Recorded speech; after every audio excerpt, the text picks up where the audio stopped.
สวัสดีครับผมมี Mesh Wi-Fi Router เป็น Wi-Fi 6 มารีวิวชมนะครับตัวนี้เป็นรุ่นใหม่ยี่ห้อใหม่นะครับเป็นยี่ห้อ Kudi มีหลายรูปแบบนะครับนำเข้าแล้วก็จัดจำหน่ายโดยบริษัท SEOA หรือสหวิทยา OA นะครับมีหลายช่องทางนะขายใน Advice แล้วก็ช่องทางอื่นๆนะครับตัวนี้ก็น่าสนใจเลยทีเดียวผมจะเอามาแชร์อินเทอร์เน็ตแล้วเปิดวงใหม่เห็นเขาชอบเอาไปใช้ในการแชร์จากเน็ตหอมาแล้วก็เอามาเปิดวง LAN ในห้องนะครับตัวนี้ก็สามารถเป็นได้หลายโหมดนะเชื่อมต่อผ่านสาย LAN จากเราเตอร์หลักมาเพื่อปล่อยเป็น access point ก็ได้นะครับหรือจะมาปล่อยเป็นเราเตอร์ก็ได้หรือจะ repeater มาจากสัญญาณ Wi-Fi นะครับผ่านสัญญาณ Wi-Fi มาแล้วก็เอาตัวเนี้ยเป็นเราเตอร์หลักแล้วก็เชื่อมสาย LAN มาใช้งานหรือใช้ Wi-Fi ของตัวนี้ก็ได้นะครับหลักการทำงานของเขาก็เป็น standard แล้วก็สามารถที่จะใช้งานในลักษณะเป็น client ได้ด้วยคือเอาตัวเนี้ยrepeater net มานะครับแล้วก็เอามาเชื่อมสาย LAN ไปใช้งานแบบนี้ก็ได้นะครับคิดว่าน่าจะครบนะแล้วส่วนหนึ่งก็คุย Wi-Fi ไปหาตัวที่2เป็น Mesh ทั่วบ้านแบบนี้ก็ได้นะครับรูปแบบการเชื่อมต่อของเขามีหลากหลายแล้วแต่การออกแบบเลยตัวนี้เป็นรุ่น AX 3000 Gigabit Mesh Wi-Fi 6 Router นะครับเป็นรุ่น WR 3000S นะครับถ้าเป็น 3000 เฉยๆจะเป็นสีดำ 3000S จะเป็นสีขาวนะครับฟังก์ชันหลักๆของรุ่นนี้ก็จะมีเรื่องของ Super Fast Wi-Fi 6 นะครับสามารถส่งสัญญาณ Wi-Fi ได้ 3,000 Mbps ก็คือ3 g นะแล้วก็มี VPN ด้วย VPN Client ก็ได้ VPN Server ก็ได้สามารถที่จะใช้งานฟังก์ชัน WireGuard ได้ Open VPN มาด้วยนะครับแล้วก็ Zero Tier มาดูกันว่าแต่ละฟังก์ชันเขาจะทำอะไรได้บ้างนะครับแล้วก็ Boot Coverage ก็คือเรื่องของ Streaming แล้วก็ Beamform ก็คือการส่งสัญญาณนะครับ Mesh Wi-Fi Kudi สามารถที่จะส่งสัญญาณ Wi-Fi บนคลื่นความถี่5 g ได้ 2.4 Gigabit per sec นะครับแล้วก็บนความถี่ 2.4 g ได้574 Megabit per sec ก็ถือว่าเร็วนะมาพร้อมพอร์ต WAN 1 พอร์ตกิกแล้วก็พอร์ต LAN 4 พอร์ตกิกนะครับสามารถที่จะใช้ฟังก์ชัน WPS ได้มีปุ่ม Reset มี2เสา5 กิกเข้าใจว่านี่คือ MIMO นะครับแล้วก็มี1เสา5 กิกบวก 2.4 นะครับแล้วก็มี 2.4 อีก1เสามีไฟ LED มีพอร์ต LAN WAN สามารถที่จะใช้งานได้ compatible กับอุปกรณ์ต่างๆตามนี้นะครับจริงๆเขาก็เป็นมาตรฐานอยู่แล้วนะฟังก์ชันด้านหลังของเขาก็ตามนี้นะครับเขาบอกว่าเร็วกว่าแล้วก็แข็งแกร่งกว่านะครับตัวนี้ก็พอร์ตมาตรฐานก็ตามนี้มีปุ่มสาย power แล้วก็มีพอร์ต LAN พอร์ต WAN นะครับส่วนเรื่องของสัญญาณเขาก็บอกว่าส่งสัญญาณได้ไกลกว่า2เท่าเร็วกว่า2เท่านะครับเป็น Next Gen Wi-Fi 6 ก็ต้องมาทดสอบกันอีกทีหนึ่งว่าการเล่นเกมแล้วก็การใช้งานเป็นยังไงนะครับแล้วก็ชิปภายในของเขาเป็น MediaTek ตัวนี้ราคาไม่แพงเลยนะครับ 1,500 กว่าบาทนะครับกับฟังก์ชันที่ได้อีกจุดหนึ่งที่ผมประทับใจเห็นหน้าเว็บเขาบอกว่ารุ่นนี้สามารถเชื่อมต่อได้สูงสุด200 Client นะครับก็คือ200เครื่องนะ200เครื่องนี่ถือว่าเยอะมากเลยนะน่าใช้กับที่บ้านนะครับผมมีอุปกรณ์เยอะพวก Wi-Fi พวก IoT พวกอุปกรณ์สมาร์ทโฮมเนี่ยเยอะๆตัวนี้ก็น่าสนใจครับอุปกรณ์ภายในกล่องนะครับตัวแรกก็เป็นเราเตอร์ Kudi สีขาวสวยนะครับวัสดุก็โอเคดีระบายอากาศได้ดีเยี่ยมสังเกตดูโปร่งหมดเลยนะครับผมชอบมากๆกับยี่ห้อที่ออกแบบมาให้โปร่งๆระบายได้ดีนะครับตัวนี้ก็คือลมออกได้นะเนี่ยโปร่งๆเลยนะครับเขียนว่า Kudi มีไฟ System อินเทอร์เน็ต VPS คลื่น 2.4 5 กิก WAN และ1.2.3.4 นะครับส่วนด้านนี้ก็โปร่งๆมีเสาทั้งหมดก็คือ4เสานะครับตัวนี้เสาใหญ่ๆเลยนะด้านหลังก็ตามนี้นะครับมี Power มีปุ่ม Reset WPS และ1.2.3.4 WAN นะครับดูดีเลยทีเดียวตัวเล็กๆนะครับถือว่าไม่ใหญ่จนเกินไปในกล่องก็จะมีอะแดปเตอร์มาให้ด้วยนะครับอะแดปเตอร์ตัวนี้ก็เป็น2ขาแบนทั่วๆไปกับอุปกรณ์อิเล็กทรอนิกส์นะอะแดปเตอร์จ่ายไฟที่12โวลต์1แอมป์หาได้ทั่วไปนะครับพอร์ตก็เป็น 5.5 มิลพอร์ตตัวนี้ก็หาได้ทั่วไปนะครับในกล่องก็มีสาย LAN มาให้ด้วย1เมตรแล้วก็มีคู่มือวิธีใช้งาน Quick Installation Guide นะครับเดี๋ยวดูผมติดตั้งก็ได้คู่มือไดอะแกรมถือว่าเป็นภาษาอังกฤษเข้าใจง่ายครับทำออกมาได้โอเคดีสวยดีนะครับ ใต้ตัวอุปกรณ์ก็จะมีช่องให้แขวนกับผนังได้เพดานได้นะครับมีข้อมูลอยู่ตามนี้รุ่น AX 3000 Gigabit Mesh Wi-Fi 6 Router นะครับยี่ห้อ Kudi รุ่น WR 3000S 12 โวลต์ 1 แอมป์นะครับเข้าเว็บได้ที่นี่ IP Default IP 192.68.10.1 นะครับแล้วก็สามารถเชื่อมต่อ Wi-Fi ใช้งานได้เลย Wi-Fi 5 g b ชื่อนี้ 2.4 g b ชื่อนี้แล้วก็ Password เหมือนกันนะครับสำหรับวิธีการเชื่อมต่อใช้งานเราเตอร์ Kudi WR 3000S นะครับรุ่นนี้ก็เสียบปลั๊กเลยจากนั้นก็เสียบไฟตัวนี้ครับด้านหลังจะมีแว็บขึ้นมานิดนึงนะครับตัวนี้เป็น power adapter ที่มาในกล่องนะครับพอเสียบไฟก็ไฟจะเริ่มติดตัวนี้เป็นไฟ system ก็คือไฟ power นะครับตอนนี้ก็ผมยังไม่ได้เสียบสายแวนแล้วก็สายแลนปล่อยให้เขาขึ้นมาก่อนนะ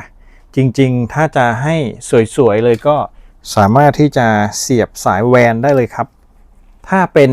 โหมดการเชื่อมต่อผ่านสายจากเราเตอร์บ้านนะก็แบบนี้ก็ได้นะครับผมมีสายที่มาจากเราเตอร์หลักอยู่แล้วนะครับก็เอามาเสียบเข้าพอร์ตที่เป็นพอร์ตแวนได้เลยตัวนี้เป็นพอร์ตแวนพอร์ตขวาสุดนะครับเสียบเข้าไปเสียบง่ายดังแก๊กเลยถือว่ามาตรฐานดีนะครับพอเสียบเข้าไปแบบนี้ก็วางไว้ก่อนสังเกตดูอินเทอร์เน็ตเชื่อมต่อได้เลยเร็วมากผมเพิ่งเสียบเองนะเข้าออกเน็ตได้แล้วนะครับแล้วก็ Wi-Fi 2.4 ออนแล้ว Wi-Fi 5 กิกออนแล้วพอร์ตแวนทำงานโอ้โหเร็วมากผมเพิ่งเสียบเมื่อกี้เองก็เชื่อมต่อได้แล้วนะครับตอนนี้ก็คิดว่าพร้อมการเชื่อมต่อสามารถเชื่อมต่อใช้งานได้เลยกับข้อมูลด้านหลังตัวนี้ชื่อ Wi-Fi 5 กิก2.4 กิกพาสเวิร์ดตามนี้นะครับในกรณีที่คุณไม่จำเป็นต้องเปลี่ยนค่าอะไรก็สามารถเชื่อมต่อใช้งานได้เลยนะครับเชื่อมต่อกับ Wi-Fi ขึ้น5 กิกตรงนี้แล้วก็เชื่อมต่อกับ Wi-Fi ขึ้น 2.4 ตัวนี้นะครับตัวนี้ก็สามารถใส่รหัสผ่านที่อยู่ใต้ตัวเครื่องได้เลยใต้ตัวเครื่องจะเขียนเอาไว้ตามนี้นะครับ47161252 นะครับโอเคเนี่ยครับเชื่อมได้แล้วทดสอบนะครับโอ้โหเชื่อมเร็วผมจะลองทดสอบสปีดก็แล้วกันนะครับจริงๆอยู่ที่ความเร็วเน็ตนะเน็ตผมไม่เยอะเน็ตผมประมาณ300 เมกะบิตเปอร์เซกเองนะครับลองทดสอบขึ้น5 กิกเต็มเป๊ะเลยเกินด้วยถือว่าเยี่ยมเลยครับนี่คือเชื่อมต่อสัญญาณ5 กิกกับ Kudi นะแล้วก็ Kudi ก็ออกผ่านสายออกเน็ตนะครับนี่ถือว่าเยี่ยมเลยเร็วแรงแกร่งคิดว่าสู้กับห้องอื่นชั้นบนชั้นล่างนี่ผมอยู่คอนโดนะก็ถือว่าแรงดีนะครับแอปที่ใช้ในการเชื่อมต่อแล้วก็ตั้งค่าผ่านมือถือจะเป็นตัวนี้นะครับชื่อ Kudi สามารถที่จะดาวน์โหลดได้ทั้ง iOS แล้วก็ Android นะครับหลังจากใส่ข้อมูลสมัครเขาจะมีให้ใส่ Verify นะครับ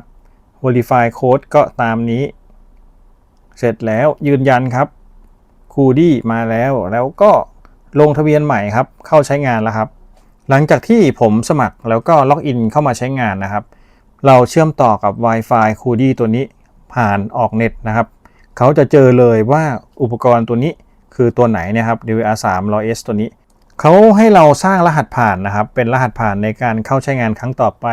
สำหรับเราเตอร์ Kudi ตัวนี้ผมจะใส่รหัสผ่านนะหลังจากที่ใส่รหัสผ่านเสร็จแล้วเขาจะเข้ามาหน้านี้เป็นการเริ่มต้นวิสาสในการตั้งค่านะครับตัวนี้ก็เราจะใช้โหมดเราเตอร์ไร้สายนะครับก็คือสายมาจากเราเตอร์บ้านจากนั้นก็มาแชร์นะครับหรือจุดเชื่อมต่อสายหรือ extend ก็คือใช้ Wi-Fi หรือ WISP หรือใช้โหมด Client ก็ได้นะครับนี่เขาแปลมาให้เราแล้วนะผมจะใช้เป็นเราเตอร์ไร้สายก็ต่อไปนะครับแล้วเราก็ตั้งเวลาอัปเดตอัตโนมัติแล้วก็ DCP ชื่อรุ่น Host จะใช้เป็น IPTV หรือ VLAN หรือเปล่านะครับไม่ครับต่อไป SSID ตัว default ก็ตามนี้ครับเราสามารถตั้งค่าต่างๆได้นะตัวนี้ก็เป็นค่าที่เขาตั้งมาให้คุณก็ตั้งตัวนี้แล้วก็เชื่อมต่อใหม่ได้เลยนะครับง่ายๆเลยนะถ้าเกิดว่าคุณ เปลี่ยนค่าพวกนี้แล้วคุณต่อไปหรือเซฟ Wi-Fi มันจะหลุดนะครับคุณก็เชื่อมต่อมือถือกับตัว Wi-Fi ตัวนี้ต้องจำพาสเวิร์ดดีๆนะถ้าจำไม่ได้ต้องรีเซ็ตนะครับกดรีเซ็ตก็ต่อไปตรวจสอบค่าต่างๆให้ถูกต้องนะครับตัวนี้รหัสผ่านนะถ่ายรูปไว้ก็ได้นะครับเสร็จแล้วก็นำมาใช้ก็ถือว่าเป็นค่าเดิมนะครับค่า default เลยผมแค่เล็กๆให้ดูนะผูกบัญชีคูดี้ลองผูกหน่อยตัวนี้ยืนยันนะครับลองผูกเข้ากับบัญชีก็ถือว่าผูกให้เรียบร้อยเขามีถามก็ไม่เป็นไรครับผูกให้เรียบร้อยเลยตอนนี้ก็ผูกสำเร็จแล้วครับโอเคเรียบร้อยนะครับเราจะสามารถมอนิเตอร์ตัวเราเตอร์ตรงนี้ได้ตัวนี้แอป Kudi ของผมก็จะมีอุปกรณ์อยู่ตามนี้นะครับมีเราเตอร์อยู่1ตัวก็สามารถที่จะเข้ามาดูได้นะครับเวลาล็อกอินเข้าแอปก็จะเห็นตัวเมชตัวที่1นะถ้ามีเมชหลายตัวมาเชื่อมกันก็จะเห็นในนี้หมดเลยนะครับเดี๋ยวผมจะติดตั้งอีกตัวหนึ่งผมมี2ตัวแล้วก็จะโชว์ให้ดูนะครับผมเชื่อมต่อแท็บเล็ตกับ Kudi นะครับก็จะเห็นว่า Kudi ตัวนี้เป็น 5G ข้อมูลตามนี้นะครับแล้วก็พอเรามาดูข้างในก็จะเป็นเทคโนโลยี Wi-Fi 6 นะตัวนี้นะครับ Wi-Fi 6 เชื่อมต่อแล้ว 1,200 เมกะบิตเปอร์เซกนะครับตัวนี้ก็สัญญาณแรงดีก็เราเตอร์อยู่ใกล้ๆนะให้ดูตามนี้นะครับ IP ของเราเตอร์ default ก็จะเป็น 192.168.10.1 นะครับปรับแก้เองเพิ่มเติมได้นะครับสำหรับวิธีการใช้งาน Mesh Router Kudi รุ่น WR3000S ตัวนี้ก็ถือว่าใช้งานได้ง่ายควบคุมผ่านมือถือได้เลยนะครับผมเข้าผ่านมือถือนะแอปที่ใช้จะเป็นแอป Kudi ตัวนี้นะครับดาวน์โหลดได้เลยจากนั้นก็ทำตามที่ผมแนะนำไปเมื่อสักครู่นะครับตัวนี้เป็น Mesh on Cloud นะการติดตั้งรวดเร็วดีนะครับสามารถที่จะดูข้อมูลของเขาได้ตามนี้ตัวนี้ก็เป็นข้อมูล LAN ข้อมูล WAN นะครับ LAN ไม่ได้เชื่อมต่อWAN ก็สามารถเชื่อมต่อแล้วก็มีทราฟฟิกอยู่ประมาณนี้สั่งรีบูตได้นะครับข้อมูลก็ตามนี้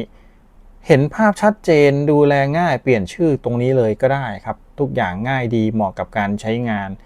ที่บ้านหรือที่อพาร์ตเมนต์ที่คอนโดนะครับถ้าเกิดเป็นเน็ตหออะไรพวกนี้ก็สามารถรีพีทมาให้ตัวนี้เป็นตัวจ่ายอีกทีนึงได้หรือลากสายแลนมาก็ได้เราเอาไปไหนที่มันมีพอร์ตแลนก็ไปจิ้มใช้งานเลยครับอุปกรณ์ Wi-Fi เราก็ใช้งานผ่านตรงนี้ออกเป็นเราเตอร์ได้เลยโดยที่เราใช้งาน IP ภายในนะครับอีกทีหนึ่งตัวนี้ก็เป็นเราเตอร์ตัวกลางที่เสียบกับอินเทอร์เน็ตที่ไหนก็ได้มีเราเตอร์ก็เสียบได้เลยนะครับสำหรับตัวนี้ผ่านแอปเนี่ยผมชอบมากๆเลยนะครับตอนนี้ผมเชื่อมต่อ2อุปกรณ์ตัวนี้เป็น iPhone ตัวนี้เป็น Xiaomi Pad 6 นะครับสังเกตดูเขาข้อมูลชัดเจนมากพอเห็นว่าเป็น Mac OS Xiaomi อุปกรณ์ Xiaomi เขาขึ้นมาเป็นแบบนี้เลยนะครับสวยผมรู้สึกว่าเอาแบบมาได้ดีอินเทอร์เน็ตใช้ได้หรือไม่ได้นะครับจะปิดไหมดูตรงนี้ได้เลยครับถ้าไม่ให้ใช้งานก็คือปิดตรงนี้เลยควบคุมผ่านแอปเลยก็หยุดใช้งานเดี๋ยวนี้อย่างเงี้ยครับเราก็ปิดอินเทอร์เน็ตไปเลยนะครับการใช้งานก็ถือว่าเยี่ยมครับอัตราการอัปโหลดดาวน์โหลดตัวนี้ก็เป็นไอคอนโชว์เนี่ยครับตัวนี้สามารถที่จะสร้างโปรไฟล์ควบคุมได้นะครับตัวนี้ก็เป็นรายละเอียดละลองเล่นดูนะครับอื่นๆที่ถูกปิดกั้นคือตรงนี้ถ้ามีการบล็อกออนไลน์อยู่คือตรงนี้นะครับแล้วก็เมนูอื่นๆเครือข่ายเมดเพิ่มอุปกรณ์ได้หลายตัวนะครับก็สแกนหาได้เลยเดี๋ยวเขาเจอเราก็คลิกแล้วก็แอดเข้ามานะครับข้อมูลแวนตามนี้นะครับตั้งค่าแวนไหมถ้าจะตั้งค่าก็ตามนี้ตั้งค่าได้อีกนะครับตั้งค่าผ่านมือถือเลยทุกอย่างฟูลเลยมาแบบเต็มๆนะครับแล้วก็เชื่อมต่อ Client 2 เครื่องนะครับ Wi-Fi ตั้งค่า Wi-Fi 5 กิก Smart Connect คือกรุ๊ป Wi-Fi เป็นชื่อเดียวกันก็ได้แต่ไม่ดีกว่าบางทีกล้องมันต้องการ 2.4 นะครับอุปกรณ์ Smart Home ต้องการ 2.4 เพียวคุณต้องเปิด 2.4 เอาไว้นะแบบนี้เลยนะครับไม่ต้องตั้งค่าก็ได้แต่ถ้าตั้งรหัสผ่านให้ดีขึ้นก็ได้ครับตั้งตามนี้เลยก็แก้ไขได้เลยจดไว้ด้วยนะครับแล้วก็ถัดไป Gate Wi-Fi ก็เปิดใช้งานได้ครับ Gate Wi-Fi เป็นอีกชื่อหนึ่งเขาก็จะไม่ให้ยุ่งกับ Wi-Fi ของคนใช้งานภายในนะครับให้ออกตรงเน็ตอย่างเดียวประมาณนั้นการควบคุมครับสร้างโปรไฟล์ควบคุมเด็กได้นะครับสามารถที่จะสร้างโปรไฟล์แล้วก็แอดอุปกรณ์ที่เห็นเมื่อสักครู่เข้ามาแต่ละโปรไฟล์ว่าจะเปิดอะไรควบคุมอะไรนะครับตัวนี้เป็นความปลอดภัยทางออนไลน์สำหรับเด็กนะครับตัวนี้ผมตั้งชื่อเป็น Children แบบนี้เลยนะครับ จากนั้นก็ต่อไปอุปกรณ์ที่จะให้อยู่ในโหมด Children นะครับนี่แบบนี้เลยนะครับบัญชีดำไวลิสอะไรพวกนี้ก็เปิดใช้งานได้เปิดไวลิสแล้วก็เพิ่มนะครับแล้วก็แบ็กลิสก็เพิ่มไม่ให้ใช้อะไรนะครับถือว่าดีมีโหมดการควบคุมเด็กด้วยนะเยี่ยมเลยนะครับอุปกรณ์มีอะไรบ้างอุปกรณ์ไหนอุปกรณ์ iPad หรือแท็บเล็ตของเด็กก็ควบคุมผ่านชุดนี้นะครับให้เล่นกี่นาทีเยี่ยมมากๆให้เล่นกี่นาที1 ชั่วโมงแล้วหยุดอย่างเงี้ยครับควบคุมง่ายผ่านมือถือเลยคิดว่าออกแบบมาตอบโจทย์มากๆกับสำหรับบ้านนะครับสำหรับการใช้งานที่เราต้องการควบคุมเด็กสมัยนี้เด็กเจนใหม่ๆนี่ต้องควบคุมไม่งั้นเขาเล่นจนเพลินแล้วก็จริงๆให้เล่นในเวลาจำกัดจะดีมากๆนะครับผมก็ต้องการเราเตอร์ลักษณะนี้อยู่ก็อาจจะมาเปลี่ยนใช้งานในบ้านนะครับแล้วก็ LED ต้องการที่จะเปิดไฟปิดไฟไหมตอนนี้คือไฟ LED ปิดหมดแล้วนะครับไม่สว่างแล้วนะกรณีที่คุณอยู่คอนโดคุณก็ปิดเอาไว้ตอนนี้ก็เปิดไฟให้สว่างกลับมาเหมือนเดิมนะครับการตั้งค่า DPS ก็เปิดที่ตรงนี้ได้เลย Wi-Fi ตั้งค่าตรงนี้ก็ได้นะครับแล้วก็ LAN ก็ปรับ IP ตรงนี้ได้เลยสั่งรีบูตก็ได้นะครับถ้าต้องการดูข้อมูลอื่นๆก็ตามนี้เขาจะมาเป็นลักษณะของเมนูนะ WAN ตั้งค่าตรงนี้ Wi-Fi ก็ปรับตรงนี้ VPS แล้วก็มีฟังก์ชันว่าอินเทอร์เน็ตออนไลน์หรือเปล่ากรณีที่ถ้าเกิดว่าเราเตอร์ค้างหรืออินเทอร์เน็ตค้างเขาก็จะพยายามรีบูตตัวเองใหม่นะครับตัวนี้ก็จะมีการปิงเป็นค่าเริ่มต้นอันนี้ถ้าเกิดว่าเราปรับเขาก็ระบุเป็น DNS ก็ได้เหมือนปิงเช็ค DNS ตลอดเวลานะครับเขาจะมีการปิงเช็คทุก60 วินาทีแล้วปิงเป็นระยะเวลา10 วินาทีนะครับถ้าเกิดว่าปิงไม่เจอเขาก็จะรีบูตใหม่เพื่อรีเซ็ตสัญญาณประมาณนี้นี่คือการทำงานของเขานะครับจากนั้นก็มี DNS Mode ครับ Dynamic DNS ก็มีตั้งค่า LAN ตรงนี้ก็ได้ DHCP ตัวนี้โอ้โหเริ่มตั้งแต่ IP เบอร์10จนถึง241นี่แหละครับที่เขาบอกว่าจ่าย IP เยอะมากถ้าเทียบกันดูเนี่ยก็คือประมาณ230 IP นะตัวนี้230เครื่องนะขึ้นอยู่กับสเปคเลยครับว่าการทำงานตัวเนี้ยจะไหวไหมแต่เขาบอกว่ามันแข็งแกร่งมันไหวแต่จริงๆแล้วผมว่า Wi-Fi เนี่ยเขาอาจจะทำงานได้ถึงจุดหนึ่งนะแต่ถ้าเกิดว่าเชื่อมสาย LAN ไปให้เครื่องต่อเยอะๆหรือไปเป็นกระจายเป็นเราเตอร์ตัวอื่นเนี่ยจริงๆสเปคตรงเนี้ยออกอินเทอร์เน็ตได้สบายมากนะครับปกติแล้วทั่วๆไปพวก Wi-Fi พวกเนี้ยมันจะเกาะได้ไม่เกิน32นะครับแต่ก็ไม่แน่ใจนะว่าของเขาได้เท่าไหร่แต่การเชื่อมต่อออกไปยังอินเทอร์เน็ตของเขาเนี่ยจ่าย IP ได้230เบอร์โดยประมาณนะครับจากนั้นก็เฟิร์มแวร์อัปเดตได้นะครับแล้วก็รีบูตกำหนดเวลารีบูตได้เผื่อจะเมนเทนเผื่อจะให้เขาเคลียร์แคชตัวเองนะครับตัวนี้ก็ตามชอบเลยนะกำหนดเวลาทุกๆเวลาตี3อย่างนี้ก็ได้นะครับแล้วก็อื่นๆสั่งรีบูตได้เลยแล้วก็สั่งรีเซ็ตเป็นขั้นเริ่มต้นผ่านตัวแอปบนมือถือก็ได้นะครับถ้าเกิดว่าคุณยังเชื่อมต่อได้อยู่นะก็ถือว่าฟังก์ชันควบคุมผ่านมือถือได้ทั้งหมดนะครับตัวนี้ผมรู้สึกว่าเขาออกแบบมาได้ดีนะมีฟังก์ชันควบคุมการใช้งานอินเทอร์เน็ตของเด็กด้วยนะครับส่วนวิธีการตั้งค่า Mesh Router CUDI รุ่นนี้ผ่านคอมพิวเตอร์ก็ง่ายๆครับเอาโน้ตบุ๊กหรือคอมพิวเตอร์เชื่อมต่อ Wi-Fi ที่เป็น5 กิกหรือ 2.4 กิกก็ได้แบบนี้เลยนะครับเชื่อมต่อข้อมูลตามด้านล่างนะครับตามที่เขาเขียนเอาไว้ Wi-Fi 5 กิกแล้วก็รหัสผ่านจากนั้นเราจะเข้าไปที่ IP เบอร์นี้ผ่านเบราว์เซอร์นะครับผ่าน Google Chrome ก็ได้ผ่านตัวนี้เลยนะครับ kudi.net ในการเข้าเว็บตั้งค่าก็สามารถพิมพ์แบบนี้ได้เลยครับ http://kudi.net ตามข้อมูลด้านล่างเราเตอร์นะครับ Enter ถ้าเกิดว่าโน้ตบุ๊กหรือคอมพิวเตอร์เราเชื่อมต่อเราเตอร์อยู่เขาก็จะเข้ามาเลยนะครับย้ำนะครับต้องเชื่อมต่อ Wi-Fi ที่ Kudi ปล่อยออกมาเท่านั้นนะครับตัวนี้ก็จะเป็นการเข้าเว็บมาเป็นออโต้หรือภาษาอะไรก็ได้มีหลายภาษานะครับภาษาไทยก็ได้แต่ผมก็คิดว่าภาษาอังกฤษน่าจะเหมาะกว่านะครับรหัสผ่านก็คือรหัสผ่านที่เราตั้งไปก่อนหน้านี้นี่คือรหัสผ่านที่ผมตั้งเอาไว้นะครับโอเคมาแล้วกดเซฟนิดนึงนะครับเหมือนกับในมือถือเลยนะแต่ว่าอาจจะเป็นลักษณะคนละแบบนะครับหน้าแรกมาก็เป็น System Status ก็คือข้อมูลของเขานะครับอินเทอร์เน็ต เราเตอร์เพิ่มได้นะครับกดเครื่องหมายบวกตรงนี้เพิ่มได้สแกนหาได้เลยนะครับแล้วก็ถัดมาทางขวาจะเป็นเครื่องที่เชื่อมต่ออยู่นะครับเชื่อมต่อกับ Wi-Fi 5 g ิก2เครื่องกดเข้าไปดู device ได้นะครับแล้วก็ถัดมาในส่วนของ Mesh Detail ตรงนี้ก็เป็นชื่อ Mesh นะครับข้อมูลตัวนี้ก็สามารถเพิ่ม Mesh เพิ่มอุปกรณ์ได้นะครับ Operation โอ้โหเยอะมากสามารถที่จะควบคุม Mesh อีกตัวหนึ่งได้เลยนะครับผ่านปุ่มพวกนี้นะแอบรู้สึกว่าคล้ายๆกับบนมือถือแต่เยอะกว่านิดหน่อยนะครับมี on off ด้วยสามารถที่จะ on off mesh ได้ด้วยมีอุปกรณ์ที่ connect อยู่นะครับถัดมาฝั่งด้านนี้อุปกรณ์นะครับสามารถเข้าไปดูรายละเอียดได้ข้อมูล WAN ข้อมูล LAN ข้อมูล Wi-Fi ตัวนี้ก็สามารถที่จะเข้าไปเซตติ้งได้นะครับคล้ายๆกับบนแอปบนมือถือเหมือนกันเป๊ะเลยลักษณะคนละรูปแบบเท่านั้นเองนะครับเว็บอินเทอร์เฟซเขาค่อนข้างควบคุมได้เร็วนะถือว่าทำงานได้เร็วดีเหมือนบนมือถือเลยนะครับผมรู้สึกว่าค่อนข้างชอบกับการออกแบบเขาเหมือนกับว่าตัวเนี้ยอยู่บนอุปกรณ์เป็นเว็บอินเทอร์เฟซนะครับแล้วข้อมูลบนคลาวด์ก็เหมือนกันเลยนะดีไซน์คนละแบบแต่เหมือนข้อมูลจะชุดเดียวกันเราควบคุมได้บนมือถือก็ได้หรือผ่านหน้าเว็บของเขาก็ได้นะมันเป็นข้อมูลกันทั้งค่าเดียวกันนะครับตัวนี้ Wi-Fi 5 g ิกก็สามารถที่จะปรับตั้งค่าตรงนี้ได้เลย Setting ตรงนี้ถือว่าง่ายดี DHCP ครับอยู่ตรงนี้เลยนะครับแล้วก็ในส่วนของเฟิร์มแวร์ก็เช็คตรงนี้อัปเดตตรงนี้ได้เลยนะครับฟังก์ชันต่างๆ System Log มีล็อกการใช้งานด้วยตรงนี้เป็นล็อกของ System นะครับ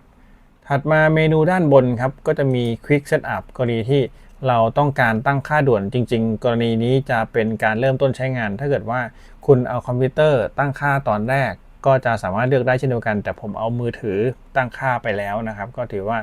ตั้งค่าบนมือถือก็เหมือนกันเมื่อสักครู่ที่ผ่านมานะครับ General Setting ตัวนี้ก็เป็นรูปแบบฟังก์ชันมาตรฐานสามารถเปลี่ยนชื่อตรงนี้ได้เลยนะครับฟังก์ชันต่างๆตรงนี้ก็เป็นการตั้งค่าทั่วไปสามารถที่จะเปิด VPN ได้เลยนะครับ VPN เลือกโปรโตคอลได้โอ้โหเพียบสามารถที่จะเลือกได้หลายแบบนะครับก็เอาไปเชื่อมต่อกับอย่างอื่นได้หรือถ้าเกิดว่าต้องการเป็น OpenVPN Server ก็สามารถเลือกได้เลือก Subnet ได้เลยตั้งค่าได้เดี๋ยวเรามาว่ากันอีกทีหนึ่งในคลิปถัดไปถ้าเกิดว่าต้องการตั้งค่า VPN บน Kudi Router ตัวนี้นะครับ Captive Portal มีตรงนี้ด้วยเหมาะสำหรับการเอาไปใช้กับร้านเน็ตครับกรณีที่ต้องการให้เด้งขึ้นมาแล้วก็ให้ใส่ username password นะครับตัวนี้ก็ Captive Portal URL นะสามารถที่จะเลือกหน้าจอให้เขาล็อกอินได้นะครับเฟิร์มแวร์ตรงนี้ก็อัปเดตตรงนี้ได้เลยเช็ค for update นะครับส่วน parent control ตรงนี้ผมมีการตั้งไปแล้วบางส่วนนะครับ children ถ้าเกิดว่าคุณต้องการเพิ่ม setting คุณก็มาเพิ่มตรงนี้ได้เลย quick control นะครับแล้วก็ออนไลน์ไทม์ได้เว็บฟิลเตอร์ได้เพิ่มข้อมูลได้นะครับตัวนี้ก็สามารถที่จะเปิด blacklist whitelist blacklist ก็คือเว็บที่จะไม่ให้ใช้นะครับก็สามารถที่จะเพิ่มชื่อแล้วก็เซฟแล้วก็เพิ่ม URL ได้ตัวนี้ก็สามารถปรับตั้งค่าเพิ่มได้เลยนะครับ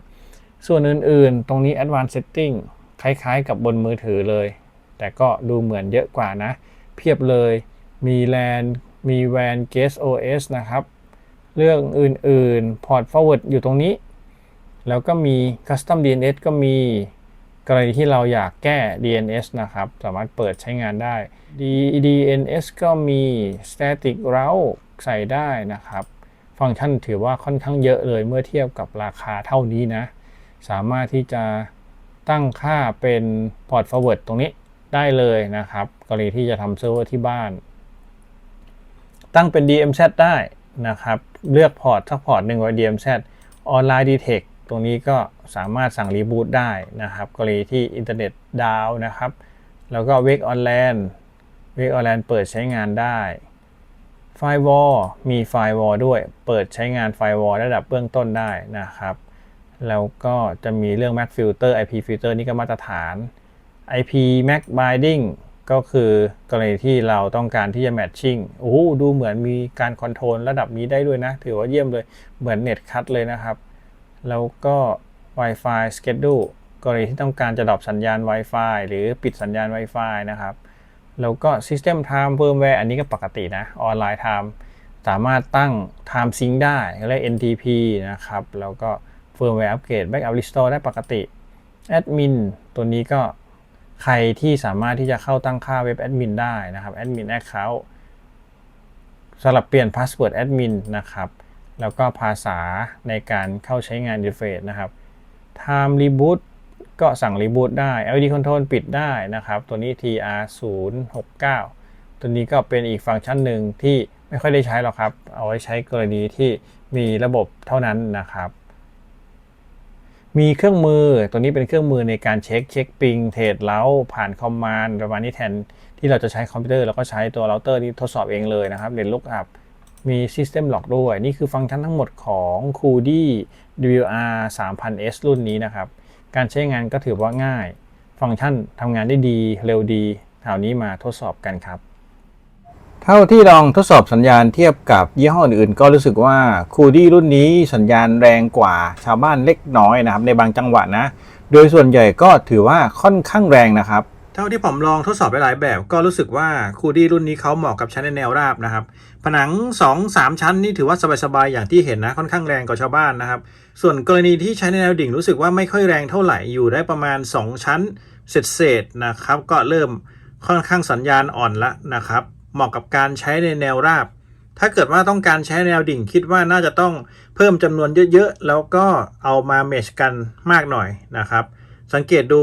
สัญญาณในแนวราบเนี่ยค่อนข้างแรงนี่ผมโดนกั้น2ชั้นนะครับประมาณ2ชั้นกับผนังมีประตูด้วยนิดหน่อยนะถือว่ายังแรงอยู่นะครับลองทดสอบ Copy ข้อมูลจาก NAS มายังโน้ตบุ๊กนะครับผ่าน Kudi Router นะเป็น Wi-Fi 5 g กนะครับมาดูว่าความเร็วเขาจะขึ้นถึงเท่าไหร่นะครับความเร็วประมาณเกือบ80 เมกะไบต์ per sec นะครับตอนนี้ก็สังเกตดูอยู่ประมาณเกือบเต็มท่อนะครับท่อนี่คือ1 กิกสาย LAN ตัว Wi-Fi เขาอยู่ที่ประมาณ600 ถึง 700 เมกะบิต per sec นะครับความเร็วของโน้ตบุ๊กผมคุยกับ Kudi นะครับก็ถือว่าค่อนข้างเร็วใช้ได้เลยนะผ่าน Wi-Fi 5 กิกนะครับนิ่งๆความเร็วไม่ตกเลยตัวนี้ก็เป็นการ Copy เห็นไหมครับเสถียรมากนิ่งๆความเร็วถือว่า Stable สุดๆเลยนะครับคราวนี้ลองคัดลอกไฟล์ใหญ่เป็นไฟล์ทดสอบของผมจาก NAS มายังคอมนะครับความเร็วอยู่ที่ประมาณ80 เมกะไบต์ per sec ใกล้เคียงเดิมครับตรงนี้นะก็นิ่งๆ Stable มากนะครับเหมือนเขาจะทำความเร็วได้เท่านี้แต่ก็ดูเหมือน Stable นิ่งดีตามนี้เลยนะครับเป๊ะๆลอง Copy หนังจาก NAS มาไว้ยังโน้ตบุ๊กนะครับ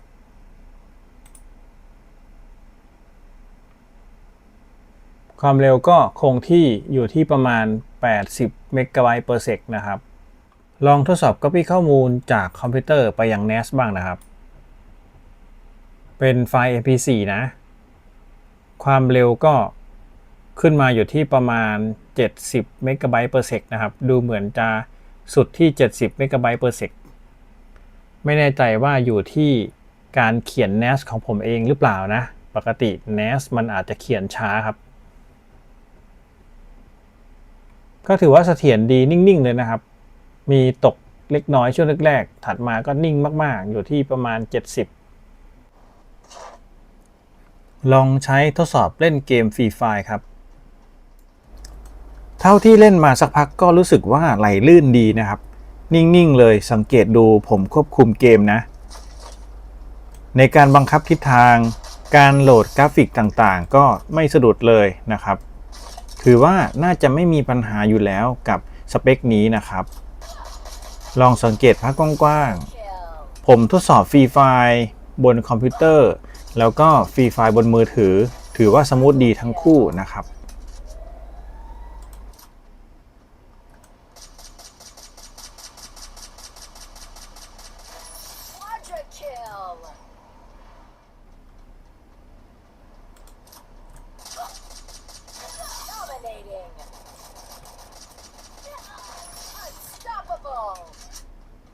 โอเคมากๆเลยครับนิ่งดี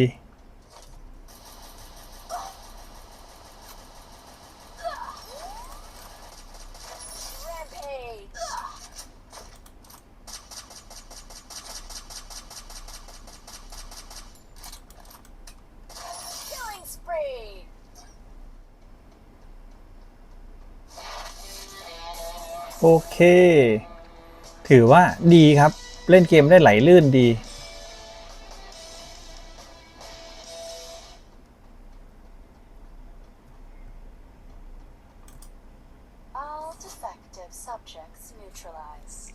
ถือว่าเป็นเราเตอร์อีกตัวหนึ่งที่ใช้งานได้ดีฟังก์ชันเยอะนะครับแล้วก็ตัวนี้สามารถที่จะเข้า manage ผ่านคลาวด์ได้ผ่านมือถือเลยนะใช้งานได้ง่ายปรับตั้งค่าได้ง่ายมีฟังก์ชันในการบล็อก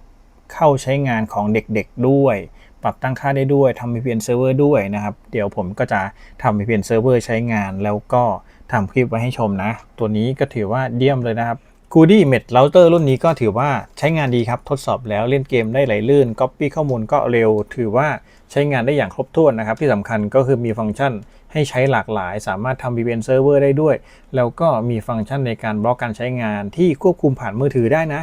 เราแอดเข้าบนมือถือเราสามารถควบคุมคนใช้งานได้ณขณะนั้นเลยนะครับสามารถที่จะดึง IP ที่ใช้อยู่ไปบล็อกไปเข้าสู่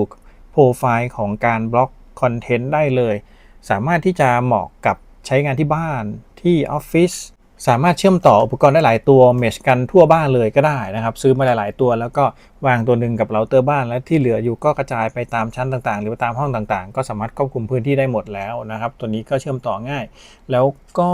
ใช้งานง่ายนะครับราคาไม่แพงด้วยนะฟังก์ชันขนาดนี้ราคาแค่ 1,500 บาทนี่ถือว่าเยี่ยมเลยครับคุ้มค่ามากๆนะครับ